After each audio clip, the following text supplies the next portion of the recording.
Igreja de Jesus. A igreja não são templos materiais, a igreja sou eu, é você, são todos aqueles que ao redor do mundo se rendem ao Criador, ao nosso Senhor, amém? Eu gostaria que você fechasse os seus olhos e orasse ao Senhor agora pela palavra. Nós vamos trazer uma palavra hoje em complemento a essa série de palestras que estão sendo dadas durante as quintas-feiras, que são os problemas da humanidade na atualidade. Nós temos aqui aprendido sobre solidão, nós temos aprendido sobre vícios, nós temos aprendido sobre frustrações, uma série de coisas. E hoje nós vamos estudar um tema bastante delicado, um tema que é um mal social e que tem invadido a igreja, tem entrado na igreja. E é um tema polêmico para ser pregado, para ser discutido, mas nós vamos fazê-lo em nome de Jesus. Feche os seus olhos. Senhor, nós te louvamos, te agradecemos pela tua palavra, porque como Pedro falou, a tua palavra é o nosso guia, a tua palavra, Senhor, é que nos orienta, a tua palavra é que nos exorta e nos ensina o que nós podemos e não devemos fazer. Senhor, que possa ser aplicado, Senhor, aquilo que for pregado aqui nessa noite, aplicado nas nossas vidas, no nosso dia a dia. Senhor, usa a minha vida, usa, Senhor, pela tua graça e pela tua misericórdia, e fala com o teu povo, é meu pedido em nome de Jesus. Amém? Nós vamos falar hoje sobre um tema muito polêmico, que é o alcoolismo. Você vai falar, poxa pastor, você vem falar em alcoolismo dentro de uma igreja evangélica? Nós vamos falar de alcoolismo dentro de uma igreja evangélica. O alcoolismo é uma das maiores, vamos dizer assim, mazelas que nós temos na sociedade. E nós temos esse grave problema de falar sobre isso dentro de uma igreja. Porque algumas pessoas têm permitido que esse vício, de maneira social, ele faça parte da vida de cada um de cristãos. E nós vamos ver o que a Bíblia recomenda para mim e para você. O que a Bíblia recomenda para que nós façamos com referência à bebida alcoólica.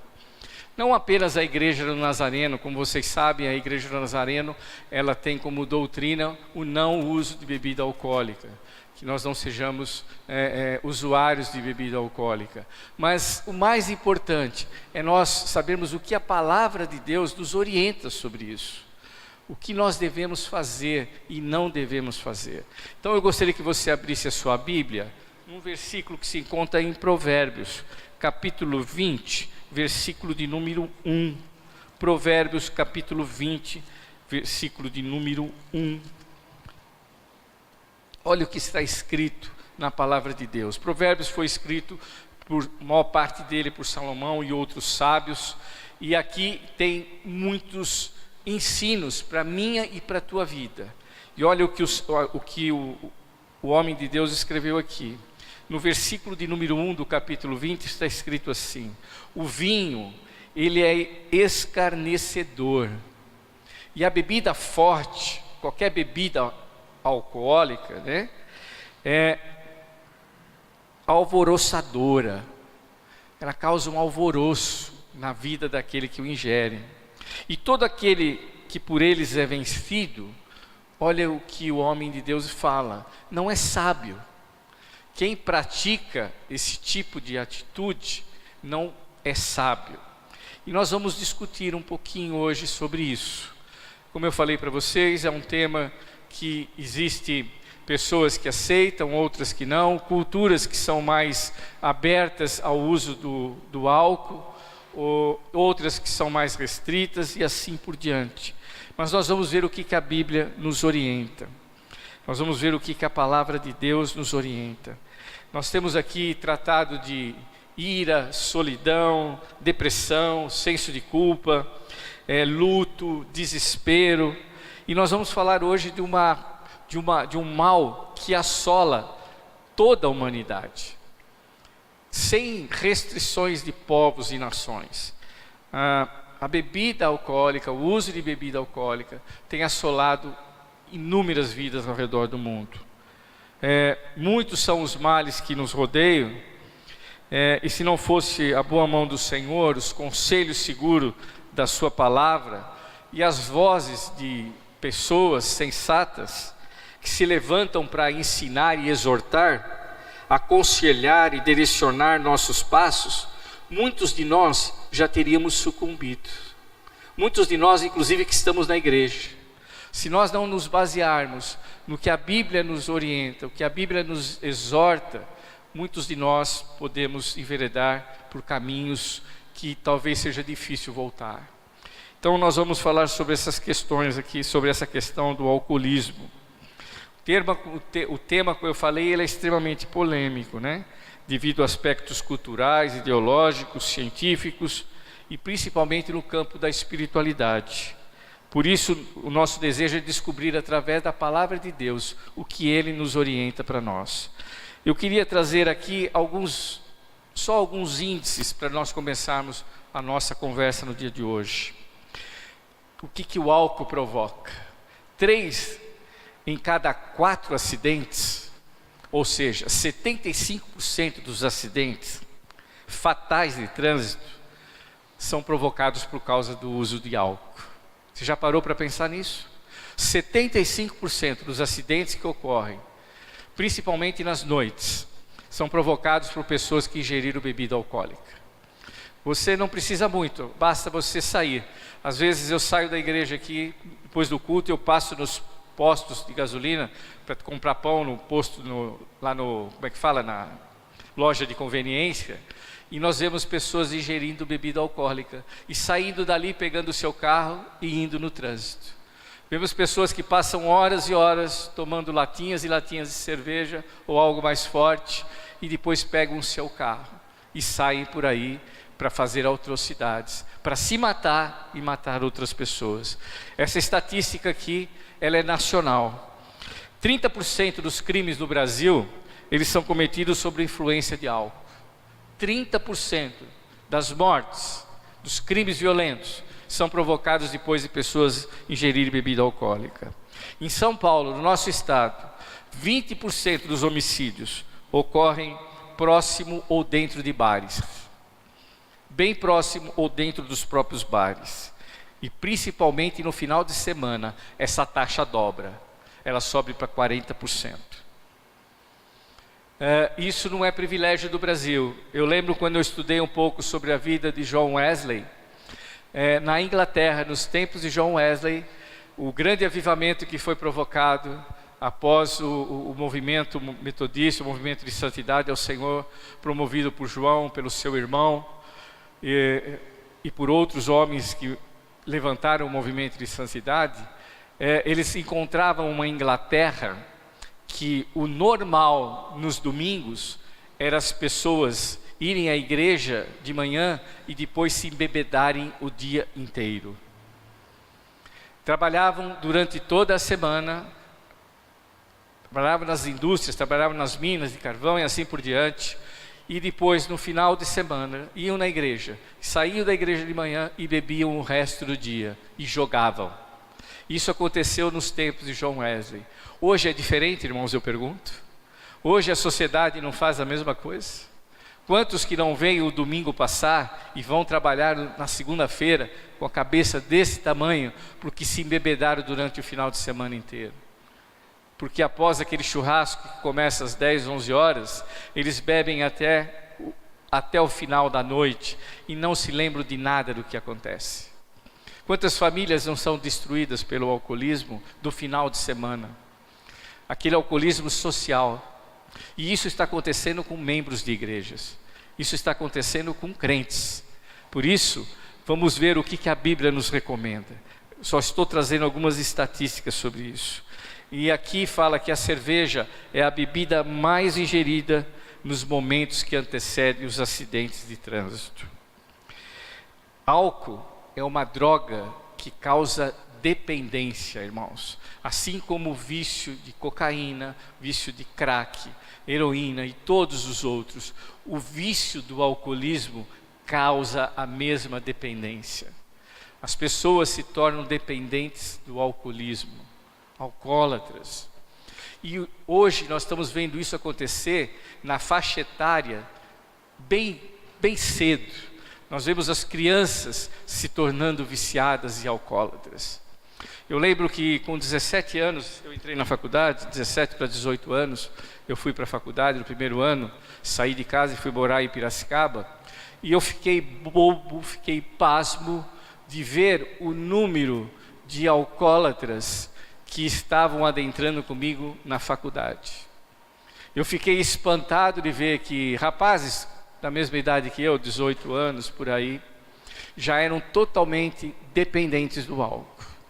Não passavam um dia sem se embriagarem. Passavam poucas noites que eles não ficassem fora de si devido ao consumo de álcool. E nós vemos que o álcool, ele é uma porta de entrada para outras drogas mais pesadas ainda. Tudo começa com o álcool.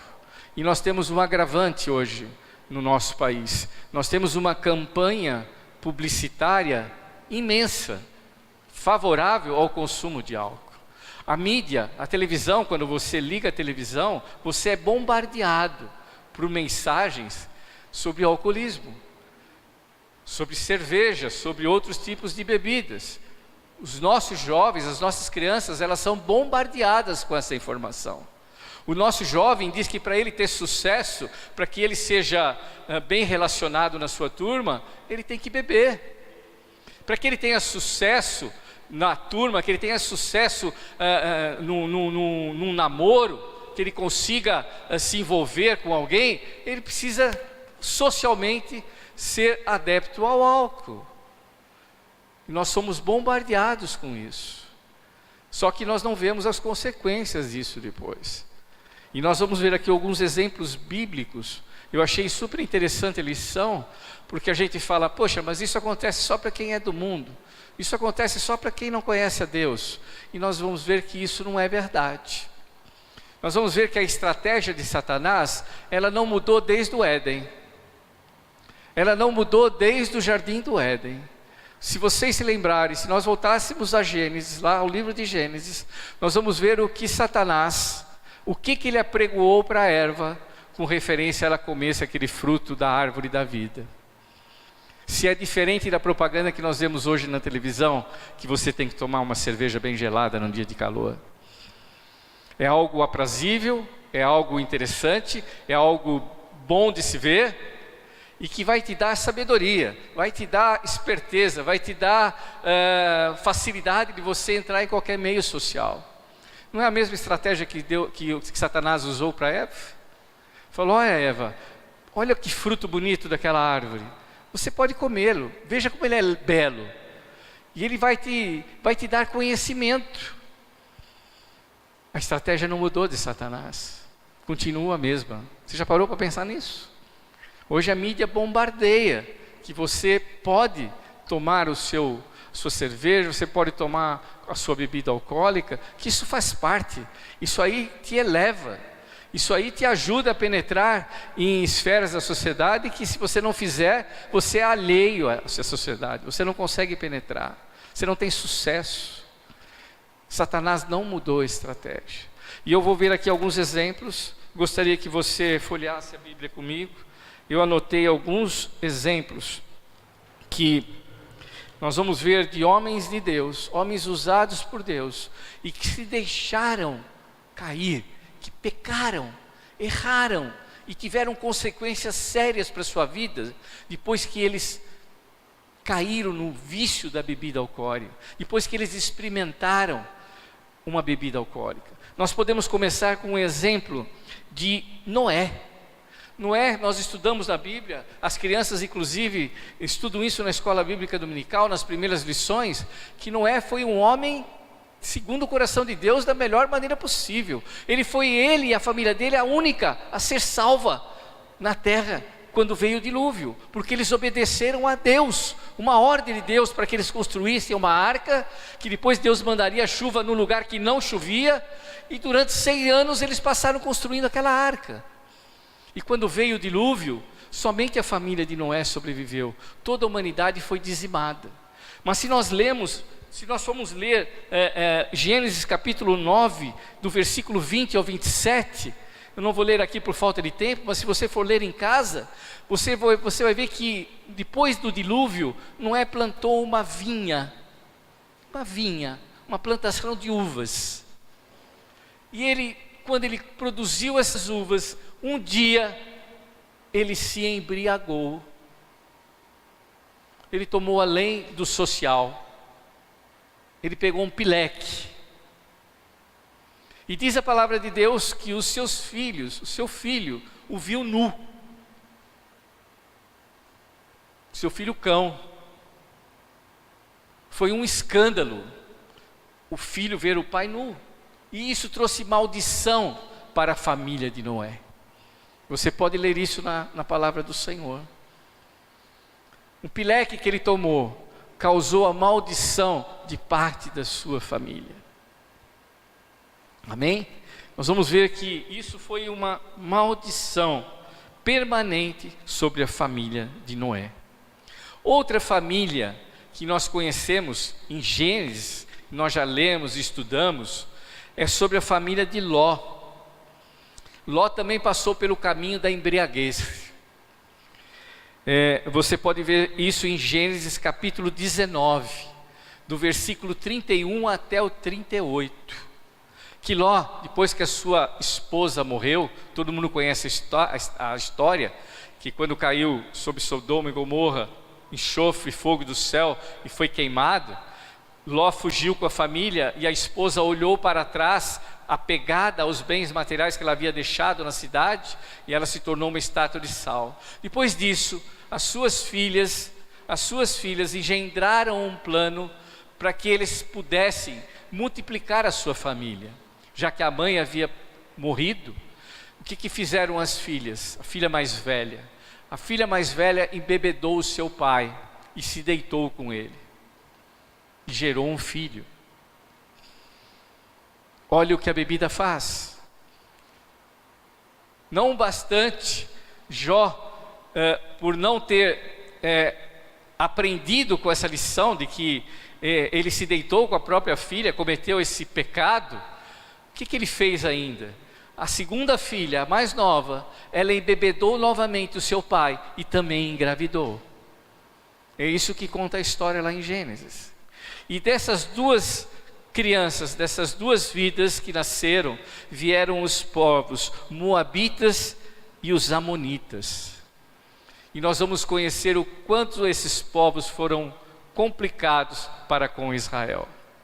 Olha o que maldição que vem sobre a família de Ló em função do uso do álcool.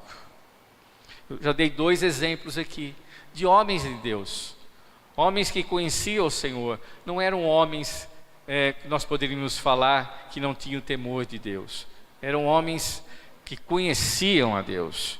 Outro que eu não preciso gastar tempo para falar foi Sansão.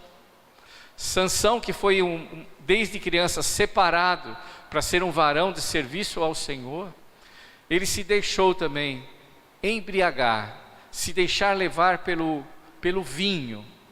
E nós sabemos todas as paixões que Sansão foi envolvido por causa da bebida.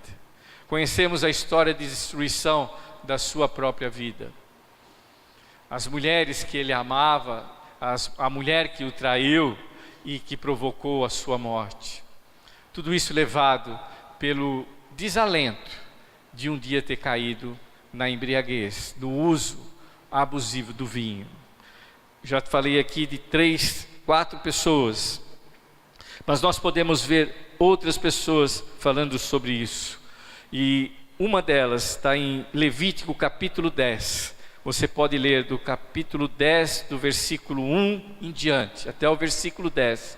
Você vai ver a história de 2 sacerdotes que se embriagaram e que foram fulminados dentro onde estavam prestando serviço ao Deus Todo-Poderoso. Eram os filhos de Arão. Os nomes deles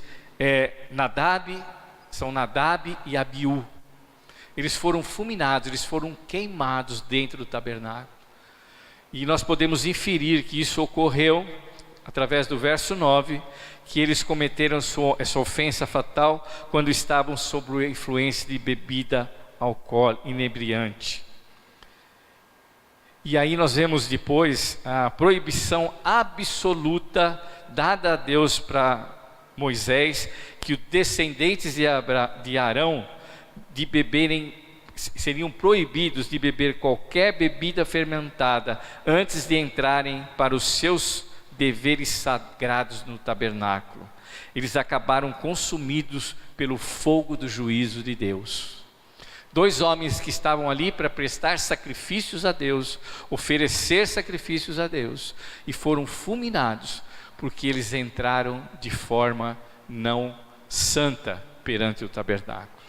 Após isso, após essa morte, Deus ordenou que nenhum dos filhos de Arão voltasse a tomar qualquer bebida alcoólica para oferecer serviços ao Senhor. A Bíblia também nos relata em Isaías, capítulo 28 e 7, que sacerdotes e profetas que deram mau testemunho público e aconselharam erroneamente. Isso está em Isaías capítulo 28, versículo 7. Ainda em Isaías capítulo 56, fala que Deus despreza líderes espirituais que brincam com a bebida. O profeta Isaías não tinha papas na língua, aquilo que Deus falava para ele, ele repassava ao povo.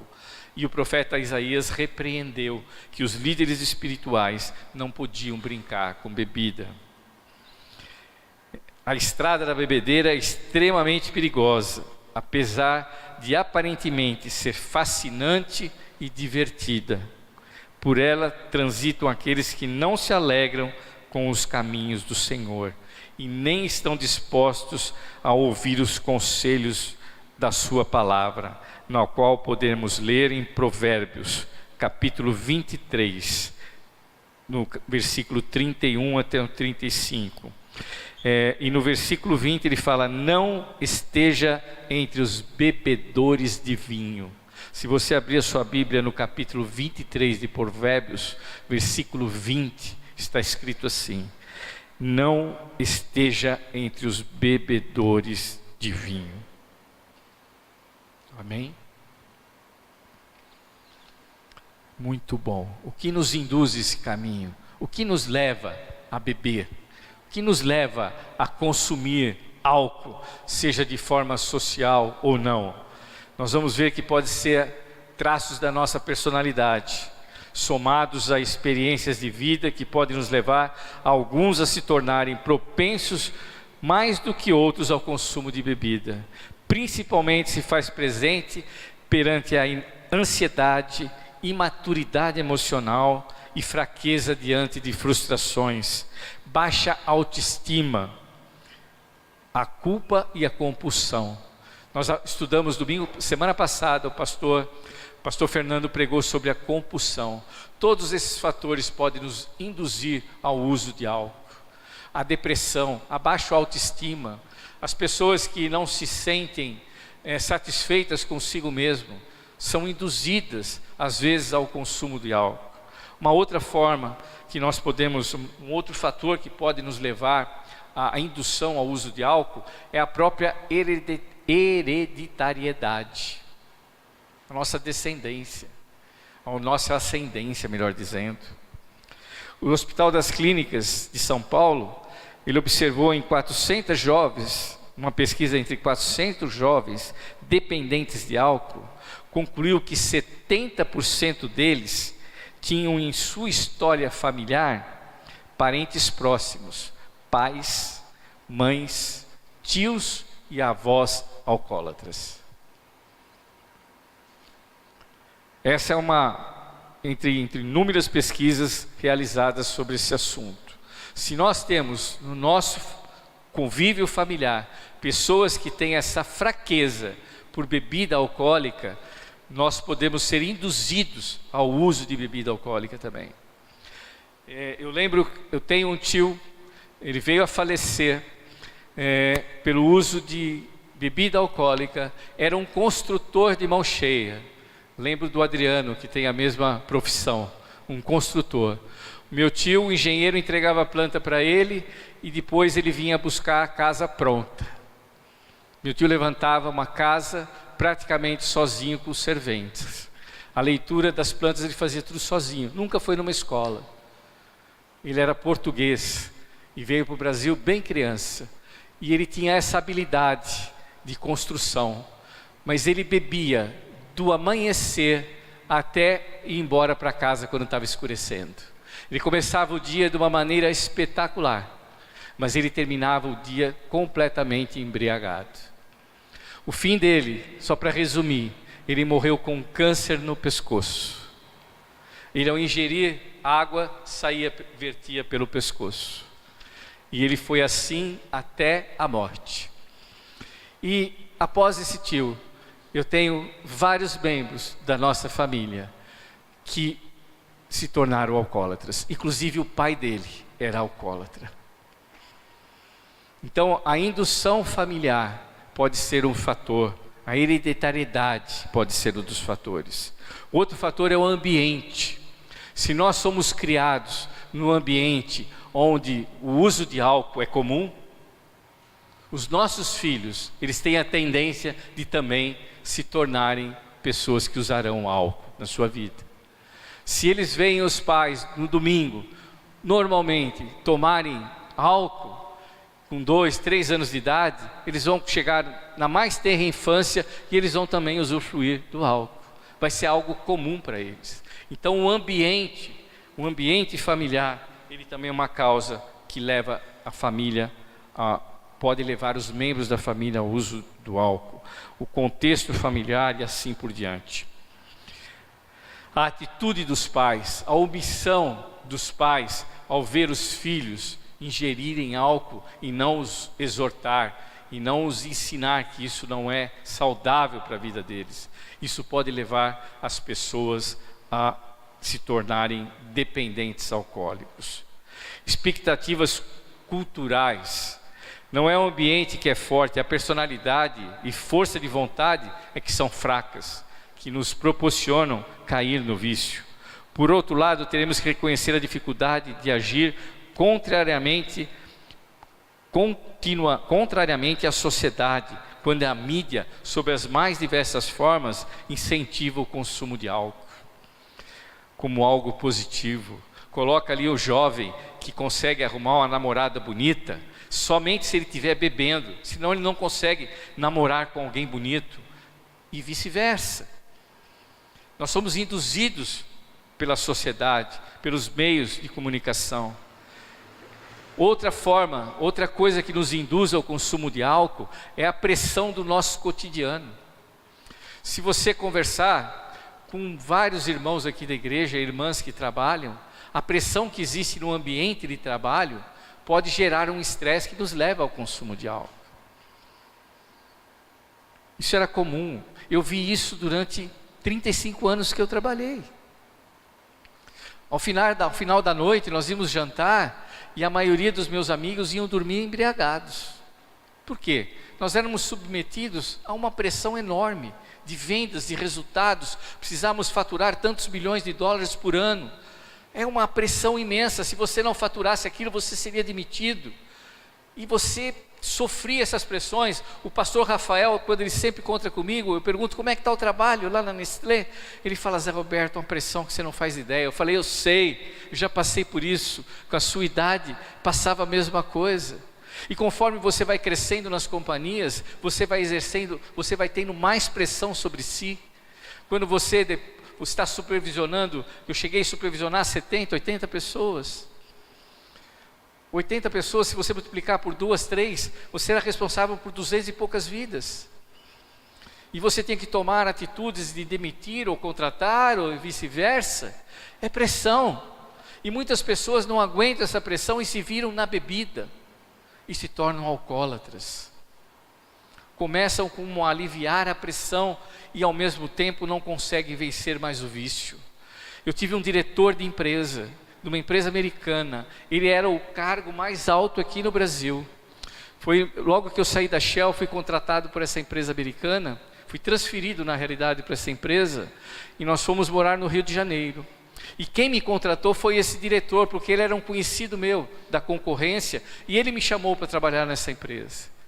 E ele era um homem de uns 40 e poucos anos, tinha 2 filhas, e essas 2 filhas eram adolescentes, ele não tinha 50 anos, eu tinha na faixa de meus 38, 37, e as filhas dele, eu vim saber depois que a mãe deixou o casamento, rompeu o casamento, porque ele era alcoólatra, ele chegava em casa embriagado todos os dias, e ele perdeu a família, perdeu as filhas, o convívio das filhas, que ele amava tanto, 2 meninas lindas, que tiveram que viver apenas com a mãe, porque o pai não conseguia vencer o vício, e era uma pessoa maravilhosa, era uma pessoa que falava 3 idiomas, uma pessoa extremamente culta, delicada no trato, uma pessoa amável. Eu amava aquele homem porque ele era doce no tratar com a gente, mas quando chegava o final da tarde, que nós íamos jantar, ele saía da mesa de jantar somente depois de beber 1, 2 garrafas de uísque. Ele pegava o seu carro e ele ia completamente bêbado para sua casa. Eu cansei de ver isso. Eu cansei de levá-lo para a cama nos hotéis que nós dormíamos, eu e os outros amigos. Eu cansei de deitá-lo na cama, e ele no dia seguinte era como se nada tivesse acontecido, com a sua barba feita, trabalhava o dia inteiro, era responsável por uma empresa que faturava 450 milhões de dólares aqui no Brasil. Dá para você imaginar o tamanho da responsabilidade desse homem? Mas ele era alcoólatra. Ele era alcoólatra. Eu nunca soube qual foi a razão que levou ele ao alcoolismo, mas eu sei que foi um homem que foi definhando em função do alcoolismo. Pressão, influências espirituais. Todos nós nascemos com um vazio. Da ontem nós pregamos sobre isso. Todo ser humano, ele nasce com um vazio dentro do seu peito, e esse vazio só pode ser preenchido com a presença de Deus. E aquele que não tem essa presença de Deus, ele procura preencher das diversas formas possíveis, e uma delas é o álcool, outro é a prostituição, outros são os prazeres, outros são os vícios de drogas, e assim por diante. É um escapismo, é uma fuga para um lugar que só pode ser preenchido por Deus. Nós não podemos substituir. Para onde nos leva essas mazelas? Elas nos levam para as mazelas sociais. O álcool oferece uma série de perigos, tanto para as pessoas que o consomem, quanto as pessoas que estão próximas. Quantos de nós já não nos livramos de acidentes de pessoas alcoolizadas? Eu trabalhei durante esses 30 e poucos anos nas estradas. Eu vi inúmeras vezes. Eu tive que desviar inúmeras vezes de pessoas que vinham em cima de nós simplesmente porque estavam embriagadas. Quantos acidentes são gerados por isso? Quantas famílias não são destruídas? Tantas mulheres não perdem as suas vidas, e maridos não perdem as suas vidas por causa do alcoolismo do cônjuge. Essas mazelas sociais são provocadas pelo uso do álcool.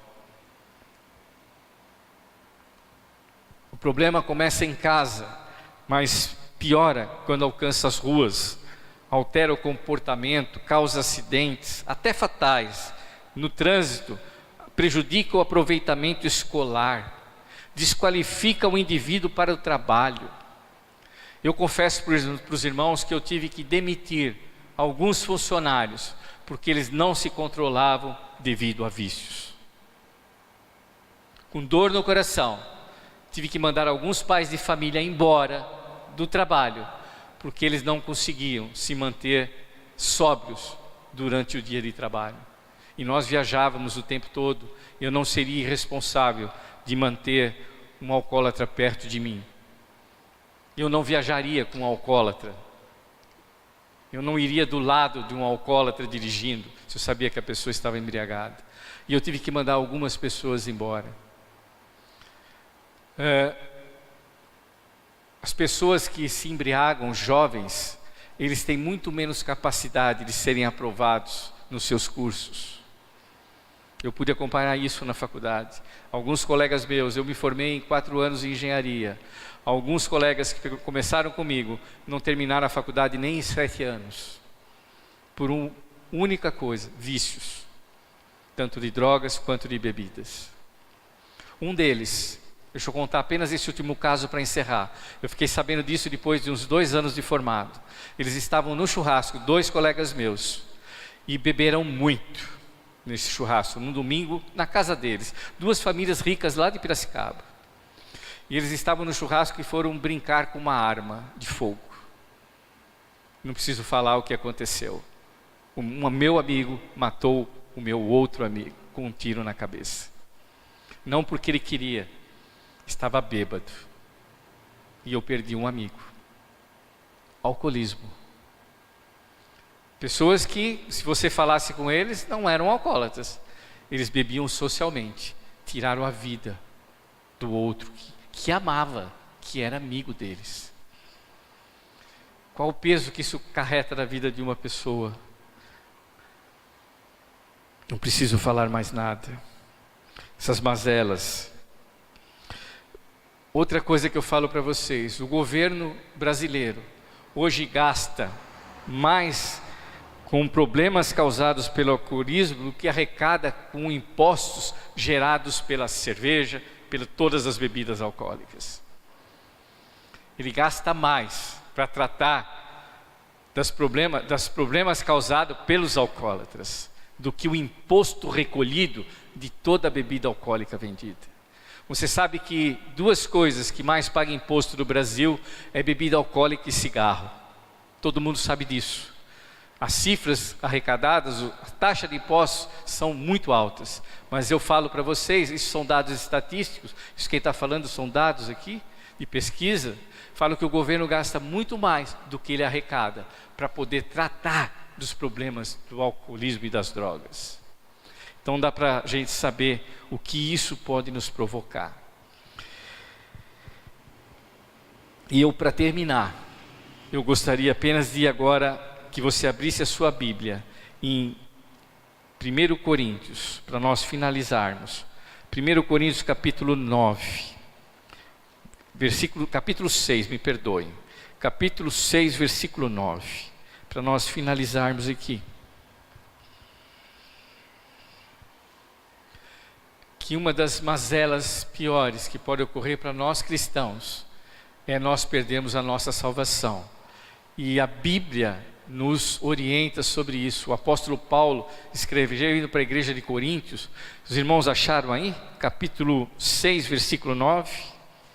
Olha o que está escrito, que Paulo recomenda para a igreja de Corinto. Ou não sabeis que os injustos não herdarão o reino de Deus? Não vos enganeis, nem impuros, nem idólatras, nem adúlteros, nem efeminados, e nem, o que está aí na tua Bíblia? Bêbados. Nem bêbados, nem maldizentes, nem roubadores herdarão o reino de Deus. Ou seja, não serão salvos, serão condenados. Tais fostes alguns de vós, mas vós os lavastes, mas fostes santificados, mas fostes justificados em o nome do Senhor Jesus e no Espírito do nosso Deus. O que o apóstolo Paulo fala é que antes de nós conhecermos a Cristo, nós podíamos fazer todas essas coisas, mas hoje, o que nós somos de Deus? Nós somos o templo do Espírito Santo. Por causa disso, Deus habita em nós. E nós não podemos usar esse corpo de qualquer maneira. E se nós queremos herdar a salvação, nós temos que nos guardar dessas abominações. E inclusive a bebida está declarada aqui, que não herdarão o reino dos céus. Então acho que já é motivo suficiente para nós nos afastarmos da bebida alcoólica. O mesmo apóstolo Paulo, ele escreve: todas as coisas me são lícitas. Eu posso beber? Posso. Mas me convém beber? Todas as coisas me são lícitas, mas nem todas me convêm. Tiago fala para nós resistirmos ao diabo e ele fugirá de nós. O apóstolo Pedro também nos fala a mesma coisa. Em Efésios capítulo 4, abre a sua Bíblia. Efésios capítulo 4, versículo de número 27, já estou terminando. O apóstolo Paulo escreve para a igreja de Efésios: não deis lugar ao diabo. Quem habita dentro de nós é o Espírito Santo. Se o Espírito Santo não habita, quem habita é o diabo. E Paulo está falando aqui para eu e você não darmos lugar ao diabo. Resista, fuja. Irmãos, essa é a recomendação do Senhor. Todas as coisas, está em 1 Coríntios 10, 13, 10, 23, eu termino aqui. Todas as coisas são lícitas, mas nem todas me convêm. E no capítulo 1 Coríntios capítulo 10, verso 31, o último versículo da noite: portanto, quer comais, quer bebais, ou façais outra coisa qualquer, fazei tudo para a glória de Deus. Amém? Eu acho que nós podemos ficar de pé agora e nós podemos orar. Nós podemos colocar a nossa vida diante do Senhor. Essa série de palestras que nós estamos ministrando são tribulações, são problemas que a sociedade moderna vem enfrentando. Mas nós vemos que não é privilégio nosso, da nossa sociedade atual. Isso vem desde o Éden, isso vem desde Noé. Nós vemos que homens de Deus tiveram as suas vidas prejudicadas na sua santidade, ao serem relapsos com o uso do álcool. Então se abstenha, que você possa se examinar e que você possa fugir da aparência do mal. Vamos orar? Fecha os teus olhos. Senhor, eu te louvo, Senhor, eu te agradeço, ó Pai, pela tua palavra, pela ministração da tua palavra.